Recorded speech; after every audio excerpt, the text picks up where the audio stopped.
में सबसे पहले बात करेंगे सबसे बड़ी खबर की। कराची के बिल्डर्स ने काम बंद कर दिया। Association of builders and developers ने एहतजाजन आज से तमाम तामीराती मंसूबों पर काम बंद करने का ऐलान कर दिया। चेयरमैन आबाद मोहसिन शेखानी का कहना है मुकम्मल रेगुलराइज इमारतों को गिराया जा रहा है। हमारे पास और कोई रास्ता भी नहीं। सरमायाकारों का एतमाद शदीद मुतासिर हो चुका।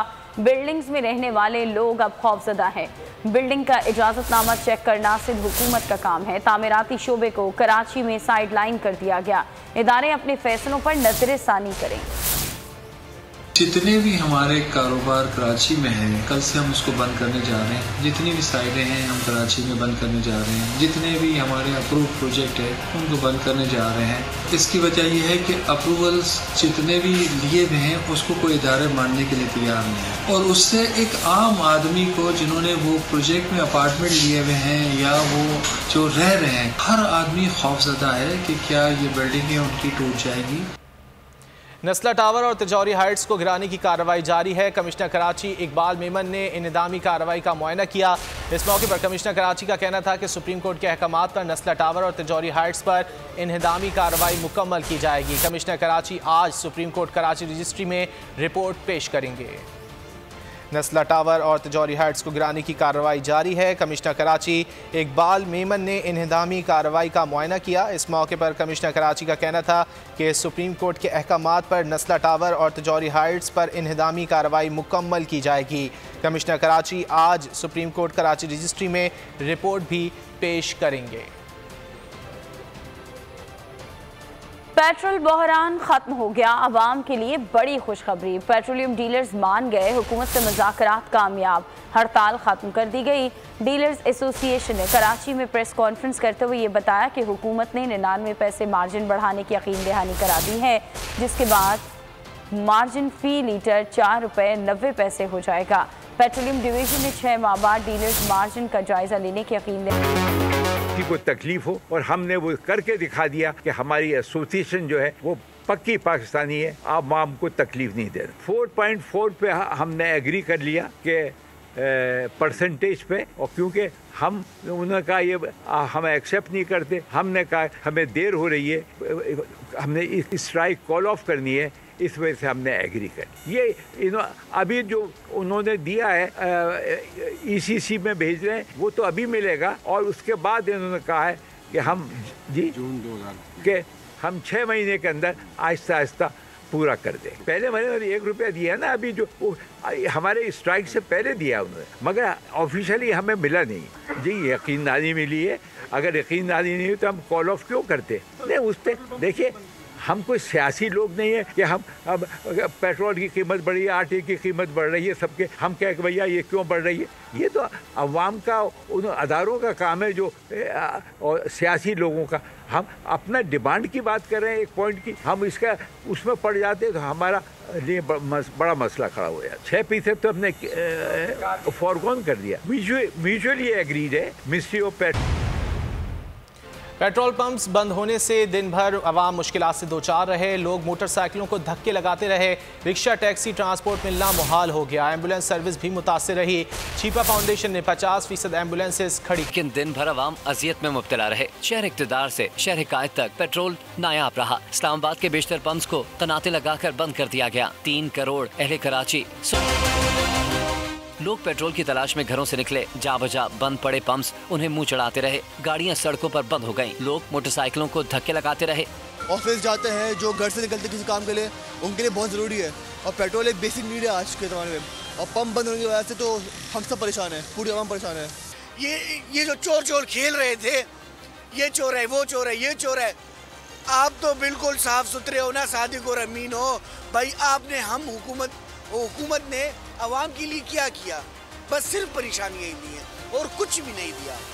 पेट्रोल की बंदिश ने फलाही सरगर्मियां भी ठप कर दी। छिपा फाउंडेशन ने 50%।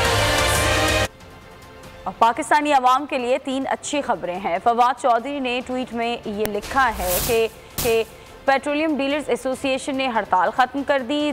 और दूसरी खबर, सऊदी अरब ने पाकिस्तान से बराह रास्त फ्लाइट्स का आगाज़ करने का ऐलान किया है। जबकि तीसरी है कि सऊदी अरब से 3 अरब डॉलर्स की ट्रांसफ़र में तमाम कानूनी मामलात भी तय हो गए और ये डॉलर इसी हफ्ते पाकिस्तान को मिल जाएंगे।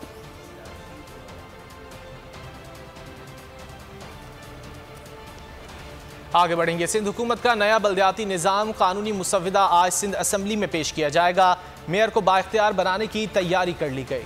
खबर शामिल करेंगे खेल के मैदान से। चिटागोंग टेस्ट में बांग्लादेश ने पाकिस्तान के खिलाफ टॉस जीतकर बैटिंग का फैसला किया है।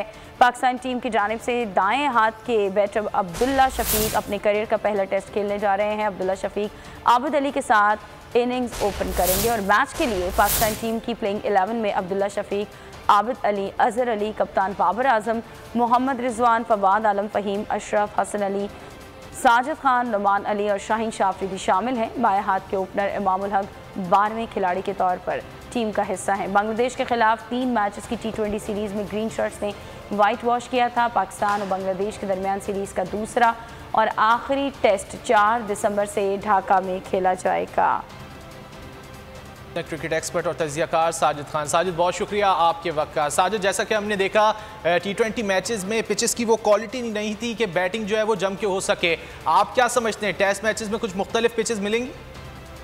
बहुत शुक्रिया रजी भाई। जो बोल्ड देख रहे हैं सबको बहुत बहुत सलाम। जो है बांग्लादेश के कप्तान ने टॉस के जो बैटिंग करने का फैसला किया चिटागोंग में, तो अब तक पाकिस्तान और बांग्लादेश के दरमियान 11 टेस्ट मैच खेले गए। पाकिस्तान ने 10 मैच जीते हैं और इस ग्राउंड में यकीनी तौर पर टॉस जीतने का मकसद ये बैटिंग पर यकीनी तौर पर बहुत ज़्यादा इंतजार करेगी। बैटिंग पैराडाइज इस विकेट की हिस्ट्री बताती है और आपको याद होगा 400 रन वेस्ट इंडीज ने चेस की इस ग्राउंड में।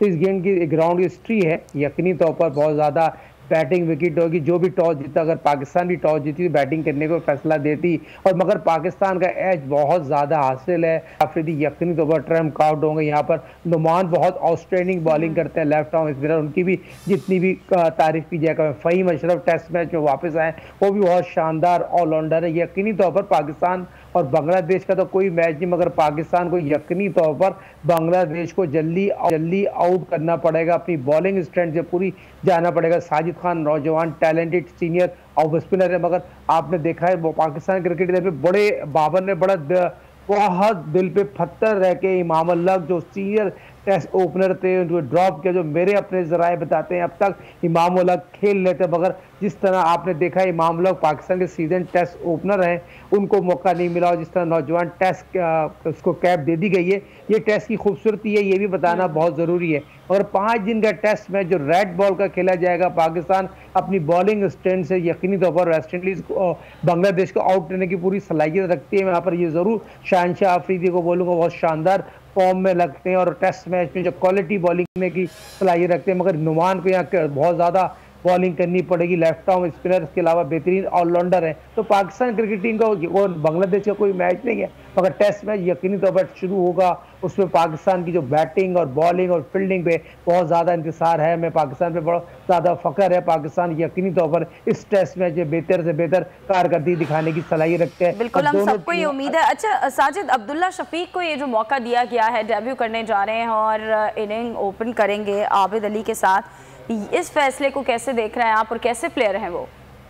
देखिए, अब्दुल्ला शफीक काफ़ी अरसे से टीम के साथ मौजूद थे और उनको खिलाया नहीं रहे थे और काफ़ी लोग यही समझ रहे थे। आज मेरे भी अपने जराए बताते हैं, कल तक अब्दुल्ला शफीक 12वें खिलाड़ी थे, मगर बहुत ही खुशाइन बात है नौजवान खिलाड़ी को टेस्ट मैच खिलाना। और अब्दुल्ला शफीक जिस कैलिबर के प्लेयर है, टैलेंटेड प्लेयर है और अच्छी बात है। और यही मौका नहीं देंगे तो कहाँ मौका देंगे? एक हल्की टीम के खिलाफ मौका दिया है अब्दुल्ला शफीक और उसमें तमाम वो सलाहियतें मौजूद हैं। एक अच्छी टेस्ट का खिलाड़ी बन के उभर के सामने से आबिद अली ने भी बहुत शानदार कारकर्दगी दिखाई हुई है, बहुत अच्छी फॉर्म में। मगर दोनों टीमें वाज़ेह फ़र्क फवाद आलम का होगा, ये बहुत ही सीजन प्लेयर हैं। पाकिस्तान के रेड की हरी है हसन अली जो यकीनी तौर पर बहुत शानदार फॉर्म में नजर आ रहे हैं। पाकिस्तान क्रिकेट टीम में अच्छे तमाम खिलाड़ी हैं, मगर ये अच्छी बात पाकिस्तान की मौजूदा मैनेजमेंट ने बहुत अच्छा स्टेप लिया है, तो इसकी जितनी भी तारीफ की जाए कम है। और ये खुशाइन बात है पाकिस्तान क्रिकेट के लिए, नौजवान खिलाड़ी को मौका दे रहे हैं और यही पाकिस्तान की खूबसूरती है। इस मैनेजमेंट ने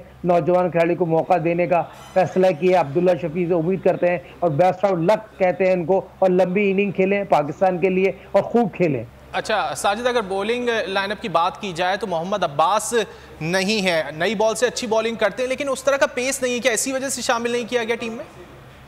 बहुत इंपॉर्टेंट बात की आपने, उनकी 125 से वो बॉलिंग करते हैं, लेंथ और डायरेक्शन के हवाले से मशहूर थे। जो पाकिस्तान की पिछली कारकर्दगी देखा जाए तो उसी वजह से उनको ड्रॉप कर दिया गया, और अब्बास की वजह से, अब्बास भी बॉलर हैं और हमने ऑलराउंडर को ज़्यादा फोकस दिया, और हमारी इस टीम को देखा जाए तो बहुत बेहतर काम कर लेंगे। अगर ये चीज़ को बताना जरूरी, शहनशाह आफरीदी बहुत शानदार फॉर्म में, उससे हम वो करेंगे। और अब्बास की पेस जो 125 से होगी उतना फ़ायदा नहीं करेगी कि 2 या 4 ओवर होंगे जो नई बॉल से करते हैं। उसके बाद अब्बास का उस तरह का काम नहीं है जिस तरह फ़हीम अशरफ का काम है, तेज़ से बॉलिंग करते हैं, 130 की 135 की स्पीड से बॉलिंग करते हैं। और ये चीज़ को मंजर रखते हुए मैनेजमेंट ने अच्छा फैसला किया है, खुशाइन फैसला है, इसको भी हमें बहुत खुशाइन एक्सेप्ट करना चाहिए। अच्छा, कप्तान ने जो अब तक जो स्ट्रैटेजीज अपनाई हैं बड़ी कामयाबी के साथ वो चलते आ रहे हैं, अब टेस्ट मैच में कुछ नई चीज़ों के साथ उन्हें मैदान में उतरना होगा, क्या बताएंगे आप? देखिए, test match quality test match होता है, 5 दिन का खेल होता है, सेक्शन बाय सेक्शन होता है, फिर 2 घंटे का प्ले होता है, उसके बाद लंच होता है, तो बहुत टाइम मिल जाता है टेस्ट मैच में कप्तानी करना। तो बहुत क्वालिटी का कप्तानी करने के लिए बाबर बेहतर से बेहतर होते जा रहे हैं, और बाबर का कप्तानी में कॉन्फिडेंस बहुत बिल्ड हो रहा है, मैनेजमेंट ने बहुत कॉन्फिडेंस दिया हुआ है। और टेस्ट मैच में बाबर को दोनों टेस्ट मैच जीतना चाहिए और अच्छे मार्जिन से जीतना चाहिए। उनकी जो फॉर्म, खुद की फॉर्म है बहुत अच्छी है, रिजवान की बहुत अच्छी फॉर्म है। तो ये समझो फॉर ऑफ लीडिंग हम जो लफ्ज यूज करते हैं कप्तान की, तो बाबर फॉर ऑफ लीडिंग कप्तानी इस टेस्ट मैच में करते हुए आएंगे। कॉन्फिडेंस बहुत बिल्ड है बाबर का, बहुत शानदार इनिंग खेलने की भी एबिलिटी रखते हैं। जिस तरह हमारे अपने जराए बताते हैं, बाबर इस टेस्ट मैच में कोशिश करेंगे अगर उनकी बारी आए तो लंबी इनिंग खेलेंगे, 200 टेस्ट मैच बनाने। साजिद, अभी ये अपडेट आ रही है चिटागोंग से कि पाकिस्तान ने पहली विकेट हासिल कर ली और शहनशाह आफरीदी की जानिब से ये विकेट ली गई है। क्या कहेंगे, शाहीन परफॉर्म कर रहे हैं, अच्छी बॉल, नई बॉल से भी विकेटें ले रहे हैं? देखिए, यही फर्क था जिस तरह हम और आप बात कर रहे थे, नई गेंद पे अर्ली विकेटें हासिल करना फास्ट बॉलर के लिए बड़ी ऑनर की बात होती है। और यही चीज़ शहनशाह आफरीदी जो पाकिस्तान के क्वालिटी बॉलर है, रीढ़ की हड्डी हैं, और यहाँ पर शहनशाह आफरीदी को जल्द से जल्द विकेटें लेनी पड़ेंगी। और शहनशाह आफरीदी को नई बॉल का भरपूर फायदा उठाना चाहिए और फील्डरों को उनको सपोर्ट करना चाहिए। जो पाकिस्तान के स्ट्राइकर बॉलर नहीं है, वर्ल्ड क्लास बॉलर बनने की जो तमाम वो सलाहियतें हैं, और रेड बॉल से बॉल करने का अपना ही मजा है, टेस्ट मैच में बॉलिंग करने का अपना ही मजा है। 6 ओवर का स्पेल करेंगे तो यकीन 4 विकेट को हासिल कर लेने चाहिए। शहनशाह आफरीदी की जितनी भी तारीफ कीजिए कम है। जिस तरह हम बात कर रहे थे कप्तान फॉर ऑफ लीडिंग, तो बाबर के लिए भी इम्तिहान है, 3 स्लिप एक गली 1 पॉइंट से जाएं और पाकिस्तान के बॉलर को आगे गेन करना चाहिए, विकेटों पर गेन करना चाहिए, जिसकी वजह से शहनशाह आफरीदी को विकेट मिली। तो मैं ये समझता हूँ पाकिस्तान का और बांग्लादेश का कोई मैच नहीं है, मगर पाकिस्तान के बॉलरों के लिए अच्छा मौका है, कम से कम स्कोर पे आउट करें, खूब लंबी बैटिंग लें और एक ही लंबी इनिंग खेले तो यकीनी तौर पर पाकिस्तान यकीनी तौर पर, जिस तरह हमने अपने बात की, टेस्ट मैच 2 टेस्ट मैच बड़ी मार्जिन से जीत सकता है। ठीक है, बहुत शुक्रिया साजिद खान, आपने वक्त निकाला हमसे गुफ्तगू की। सब्सक्राइब करें और बेल दबाएं ताकि कोई खबर रह न जाए।